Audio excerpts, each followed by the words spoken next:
whether I'm a sales ops manager or director or whatever level I'm at, I'm a support role. I'm supporting the sales organization. My job is to support you. My job is to help you do your job better or make your job a little easier.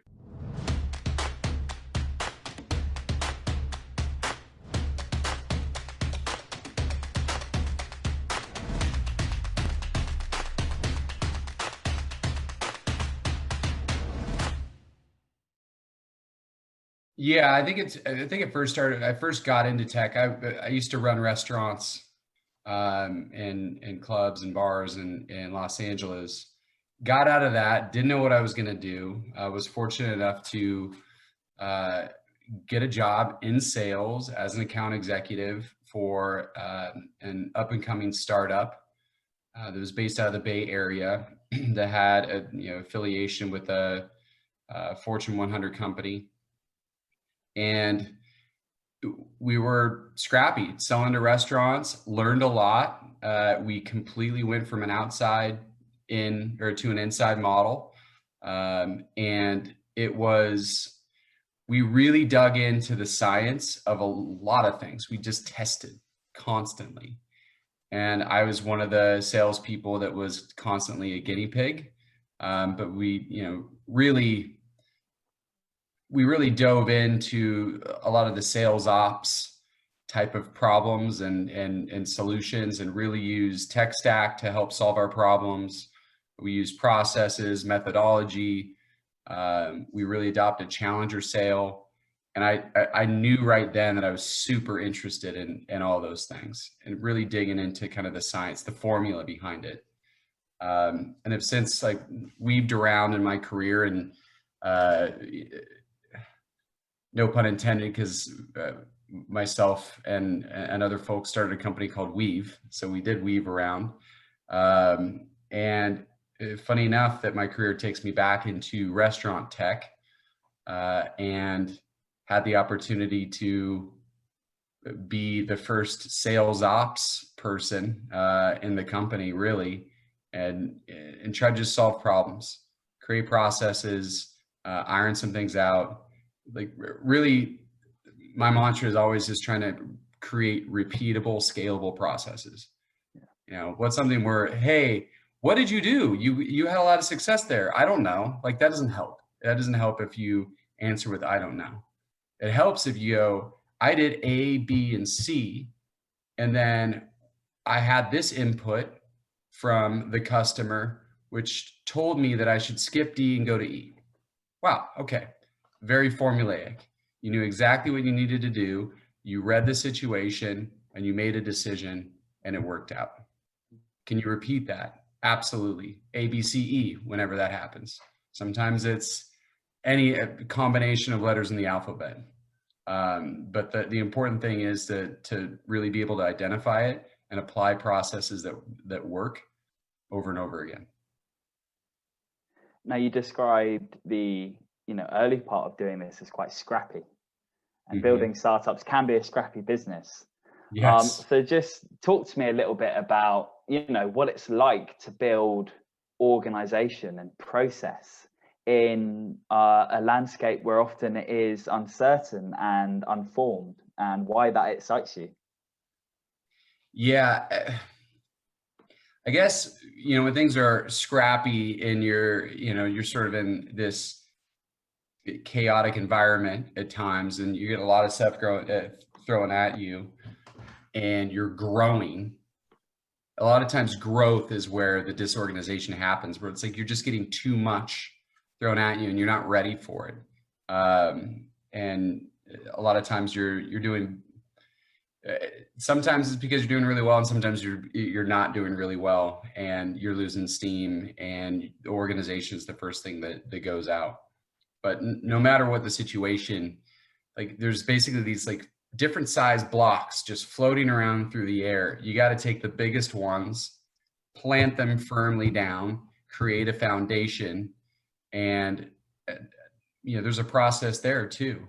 And that comes down to being an individual. If you're a leader in the company, or even if you're an account executive or an SDR, you have to be organized, and that's like creating intuitive folders in your inbox, in your Outlook, whatever it is. How do you organize your day? Do you block out time to do the little things, the blocking and tackling? Do you block out time to make calls, do follow-ups, do research? A lot of folks don't do all of those things. They're always neglecting something. But if you block out your time, you block out your week, and you rely on your individual organization, it helps the rest of the organization follow suit. Yeah, we're on a good theme here, Kyle. Working back into the context of your journey into ops, you started off as a salesperson. Mm-hmm. Now, that's a good point. Time management is something lots of salespeople need to nail. Sometimes they don't do it quite so well. What did you learn about being a salesperson, managing your time, managing your processes and activities that you're now bringing into getting reps to adopt new processes now? That's a good question. I remember very early on feeling lost. I didn't know what to do. I was in a situation where my hiring manager, I don't think, knew what to tell me to do. So just like, go out there and do it. Whatever it is, go out there and sell. And I come from running restaurants. So my knowledge and my discipline really was not there. And that changed a couple months in. We restructured the organization, got a new manager, and he asked me some really probing questions that I didn't have the answers to. Salesforce was daunting to me. I didn't know really what to do. Like, this, what is this thing? And he walked through some very basic steps and told me, you have to use Salesforce for you. Don't use it for anyone else. If you use it for you, then and if you document everything you do, you will be that much more organized. You'll be that much better off, and it won't feel overwhelming. You'll wake up and you'll know what to do because it's there. You'll have all the information in front of you. You'll have your next steps in front of you. You'll have your tasks created. The cognitive load is not there, right? It really allows you to be disciplined. So if you do those things for you, and then the organization will benefit from it. Right? We'll get reporting from it. We'll get everything we need as long as you put everything you need to do to stay on top of literally every prospect, every opportunity in your pipeline. And if you stay regimented on that and do it for you, then we're in a good place. And that completely changed the game for me. I just took it as a game. I'm literally going to do everything I can. Obviously you got to do the activity, right? But my activities increased, and it was a game for me to see how many calls and emails and text messages and follow-ups, whatever it was. I wanted to log as many as I could. Next thing you know, like 2 months later, I'm top 3 in the company, right? Like that, it was literally that fast. It's like a 60-day journey from that point on. Wow. We had a 30-day sales cycle, but yeah. It's impressive. I mean, I'm inferring from this, Kyle, and would I speculate and be correct in saying that when you personally are building a new process for a sales rep, you have to consider how you can make that beneficial to the individual? And if that's correct, can you just explore that in a bit more depth and how you do that, how you achieve it? Correct. Yeah. It has to be something that, if we can make whatever process we're creating, if we can eliminate unnecessary steps, if we can automate some of those things and take,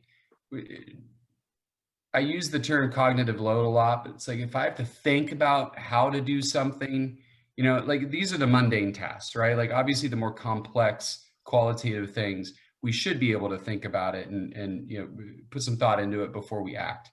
But the day-to-day in a sales job, that's, which fields am I logging? Like, what qualifying information am I putting in Salesforce? Am I using sales automation and plugging in any sort of cadence or workflow? If I take the cognitive load out of that and just make it plug and play, set it and forget it, and then some of the regular everyday mundane tasks, if those are really quick and easy to do, then it's going to make it easy for that person to do their job, right? Like you want to give that person as much time as possible to think about the qualitative strategic things, right? And the things that are just like churn and burn, let's plug through those. You should be able to, if you block out 4 hours a day to do that, you should know exactly, for the most part, you should know exactly how many activities you could fit in that 4 hours. It should be pretty formulaic. Yeah, fantastic. Yeah, so what I was saying is, okay, so we've reached the point here where we've built a fantastic process. It makes it really streamlined, really efficient for reps. They don't have to think, their cognitive load isn't overburdened. Now, here's the question, Kyle. Mm-hmm. How do you account for individual selling personas within processes, and especially in larger organizations, if you understand what I mean by that question?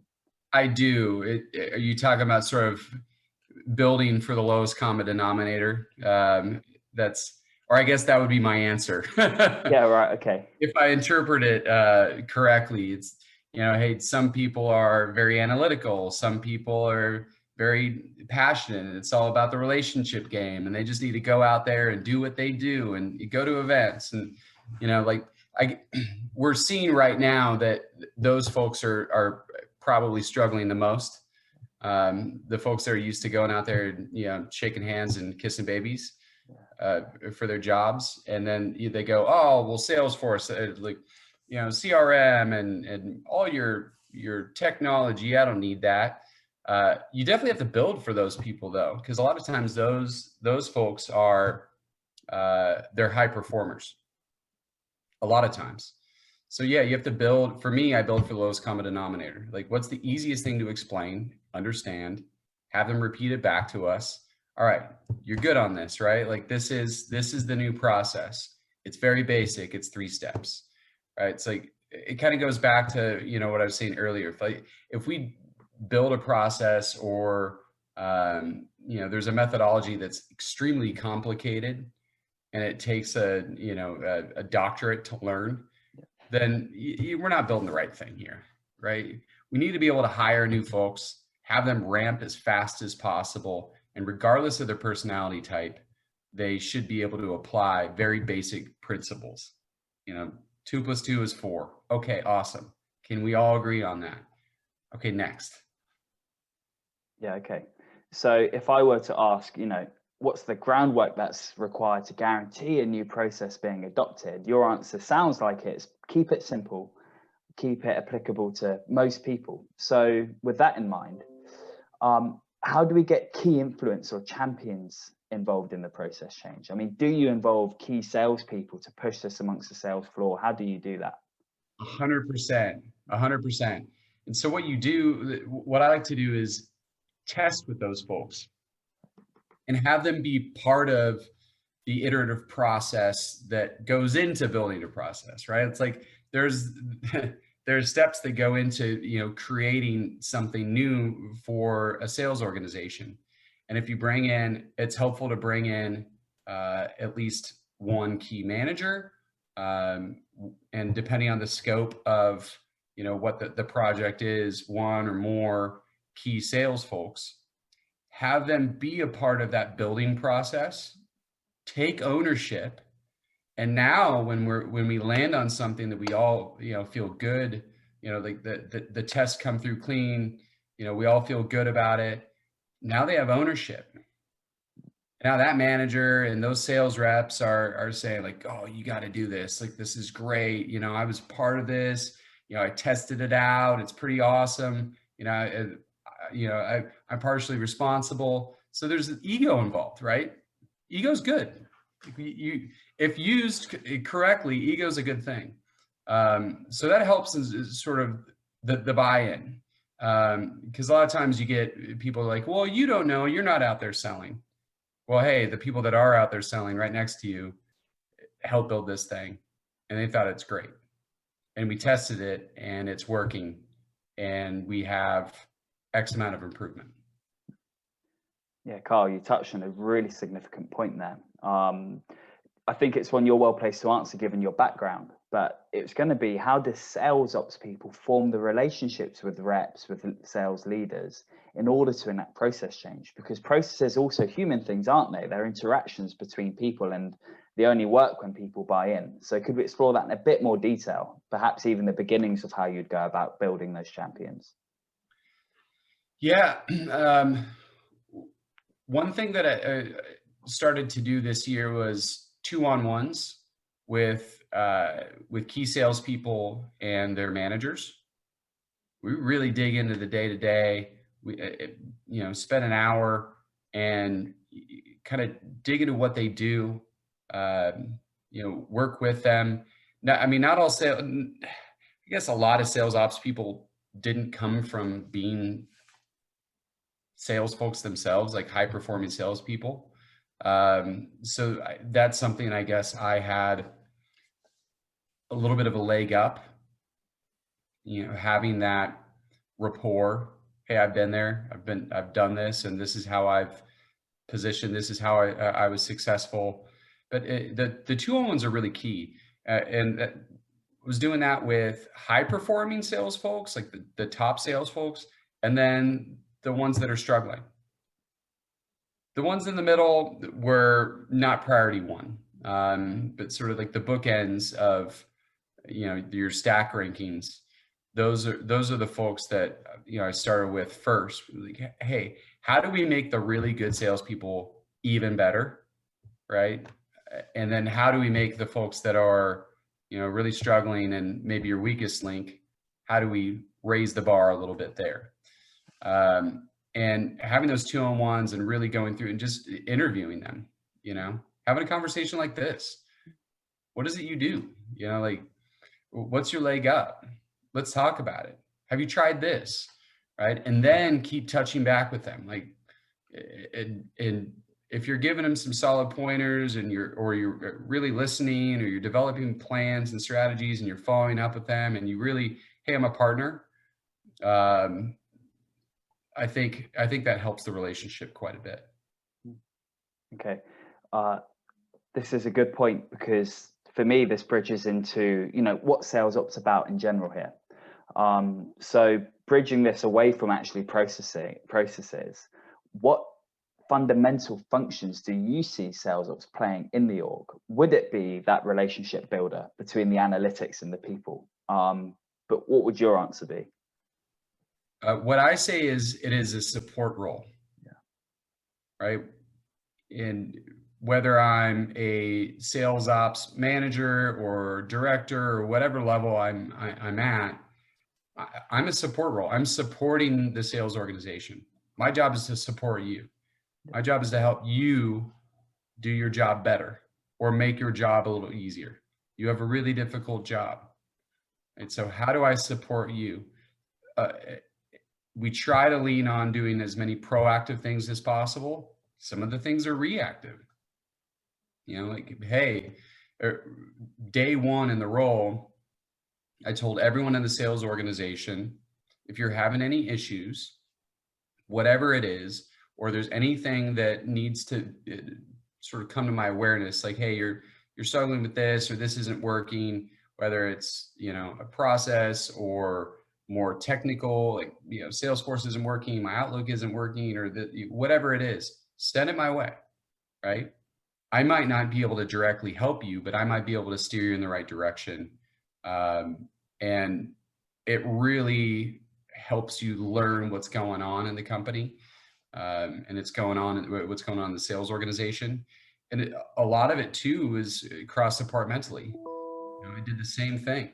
Hey, if there's any, for operations leaders, if you're having any issues with sales and you need to communicate something new that's going down, there's a downstream impact to sales, communicate with me, I'll be your bridge, right? And so if I act as a conduit with other departments and a support role within the sales organization, that's my main job, right? And if that is developing ways to streamline and what it is we're doing in our day to day, or maybe the focus is how do we just get more deals? I mean, I get that's usually always the focus, but it's how do we get there? And I support in that. That's the role. Yeah. And in doing so, I mean, the obvious answer is sales operations people. They look at the data, they look at the processes. They're naturally data-led people. Mm-hmm. Now, what lots of them say is there's a translational piece between looking at the data and making that make sense to other people in the organization, or make sense to the individual sales reps who might not have the time or even the ability to understand data on the level that sales ops people do. So what would you say about that translational piece? How do we make that effective? How do we make that clear? How do we make that understandable for people?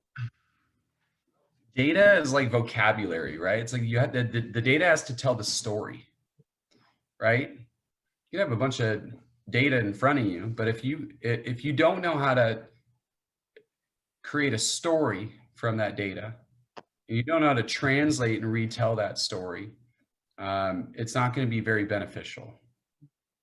So I can look at all the reports and all the data and create algorithms in Excel and extrapolate out and forecast anything I need to. But if I can't translate that and tell a story, then it's going to be hard to do anything actionable with it. Because no matter what, there's always going to be some layer of collaboration, right? And so you have to speak the same language, first of all. You have to be able to retell the story, and we can't make inferences, from data that isn't there. So a lot of times you're more of a translator or a storyteller. Yeah, I like that analogy. And it leads me to think, who's in control of this story? I mean, you might think the sales operations people, they're looking at the data and they're translating it. But when we tell stories, they're interpreted, aren't they? And do we lose control? And therefore, who's in control of that narrative? Yeah, I mean, it's a game of telephone, right? There's someone said something, and that thing that someone said is the data that's being captured by your sales, or being captured and input by your sales organization. The things that are happening, like that's the initial statement. And then we're trying to take that statement and retell it, sometimes with our own spin. So, it's easy to toss in your own agenda into that too. So, that there is an interesting piece to that, but yeah, I mean, the control starts with the sales org, and you're just trying to shift it in a certain way. Yeah. Okay. Thinking of a broader question here, let's think back to a happy place. What process rollout have you been really proud of? And what lessons did you take away from that? And what lessons would other ops people need to learn from this? Yeah, so one of the first things I did when I took over the sales ops role was created a new process around lead conversion, right? SDR conversion from our inbound marketing leads, right? We needed the conversion to be much higher. It wasn't where we wanted it to be at all. So sort of recreated and hacked a process that I've used in the past, where it has 2 layers of validation. The SDRs, obviously response time is key. So develop a process where we can have a 5-minute or less response time. SDRs go through a very specific process in terms of how they qualify a lead. There's the information that we need.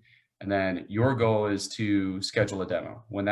As soon as you schedule that first meeting, whatever it is, consultation, whenever you schedule that consultation, the opportunity then gets created. What I wanted was a consistent 0.0 for the account executive, right? So if we're looking at sales cycle, everything, we're always starting at that initial, hi, I'm Tom, and we're engaging in this sales process. Like as soon as that first scheduled meeting happens, that's when the opportunity is created. And now we have a ground zero that works across the board. Right now we have a really solid testing environment for anything we do with our pipelines. So that really helps. It again gave us a solid testing environment.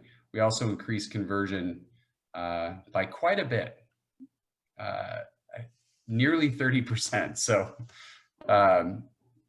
yeah, it was definitely very helpful for us. Yeah, that's objective achieved. That's really phenomenal. Yeah. Okay. Now, the interesting thing that we speak to lots of sales ops people around is tech. Now, tech some ways creates this role and it seems to enable us. But on the other hand, there seems to be fundamental skills and competencies we need and should be able to do without tech. So where does tech play into it for you, Carl? Is it a silver bullet, or what key skills do we need regardless of the tech we use? I mean, intuition, being able to read what's going on, personalization, building some sort of rapport and being human, right? I think that's what tech is.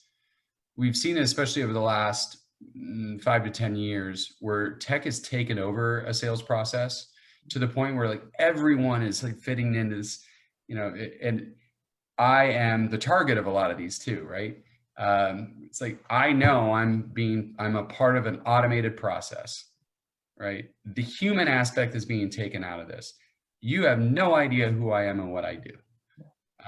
And you just press play on something and now I'm part of this campaign. And I think the ability to learn about someone, use that to try to engage with the person. Hey, I see that you're whatever it is, whatever's going on in their life or, their journey, where you can take that and say, hey, I might be able what I do should be interesting to you. And here's why. And I know that because you're doing blah, blah, blah. I took the time to learn about what you're doing. This isn't a cold call where it's just, smiling and dialing, not knowing who you are. You're just a number. We've done that quite a bit more in the last 5 to 10 years. And I think that is mostly because of technology. Technology is starting to do a lot of our jobs for us. So if you can't be a human being, if you can't be engaging, if you can't learn about an individual and then take that and spin it, do whatever you need to do to engage in a conversation, then I think it's going to come back full circle a little bit. I think there's so much saturation with technology that's going to be a skill that salespeople will continue to need, and more so, probably more than ever in the next 3 to 5 years.